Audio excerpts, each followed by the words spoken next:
On va voir dans cette vidéo les réactions acide-base et comment on établit l'équation de cette réaction.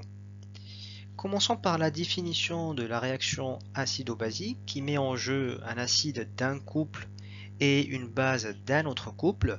Et donc les couples mis en jeu sont le couple 1, A1H, A1-, et le couple 2, A2H, A2-. On va supposer que l'acide du premier couple va réagir avec la base de deuxième couple. Et donc, pour établir l'équation de la réaction, il faut suivre ces deux étapes. Dans la première étape, on va écrire les demi-équations dans le bon sens.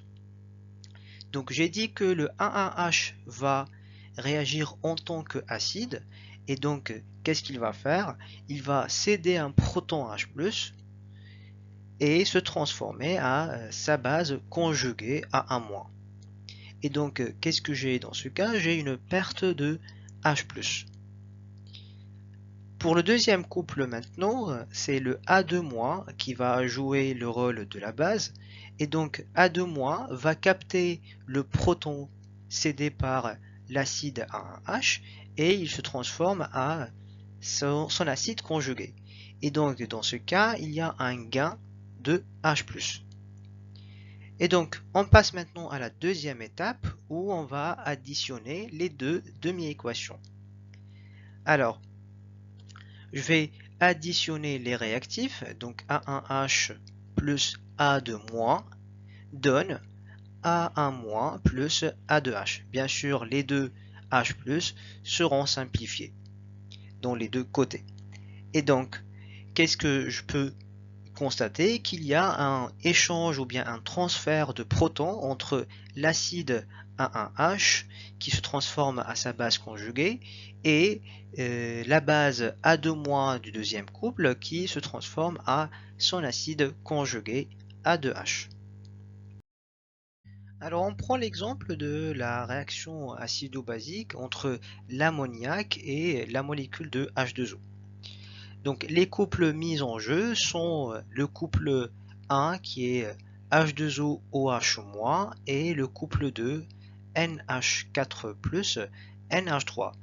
La réaction aura lieu entre l'eau qui joue le rôle d'acide et la molécule d'ammoniac NH3 qui joue le rôle de la base. Donc la première étape, on va écrire les demi-équations dans le bon sens. Donc voilà pour le premier couple, l'acide H2O va donner ou bien céder un proton H+ et se transforme à sa base conjuguée. Et la molécule d'ammoniac va capter ce proton cédé par la molécule de H2O et se transforme en NH4+. Voilà. Et donc on passe à la deuxième étape. On additionne les deux demi-équations et on va trouver l'équation bilan suivante. Donc H2O, l'acide, donne un proton H+ à la molécule de NH3 pour se transformer en OH-, sa base conjuguée, et l'ammoniac se transforme en son acide conjugué qui est la molécule de NH4+.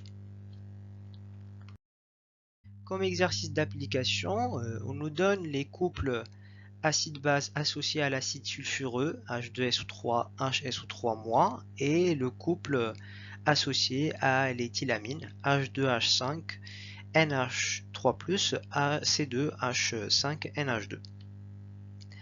Et on nous demande d'écrire l'équation de la réaction qui aura lieu entre l'acide sulfureux et l'éthylamine. Alors, puisque le H2SO3, c'est l'acide du premier couple qui va réagir avec la base du deuxième couple. Et donc, le H2SO3 va céder un proton H+ avec sa base conjuguée HSO3-. Alors maintenant, l'éthylamine, c'est la base de la réaction. Et donc, l'éthylamine C2H5NH2 va capter un proton H+, déjà qui est cédé par la molécule d'acide sulfureux, pour donner son acide conjugué qui est le C2H5NH3 NH3+. Et donc, je passe à la deuxième étape. J'additionne les deux demi-équations. Je trouve H2SO3 plus C2H5NH2 donne HSO3- plus C2H5NH3+. Et bien sûr, les deux protons H+, seront simplifiés.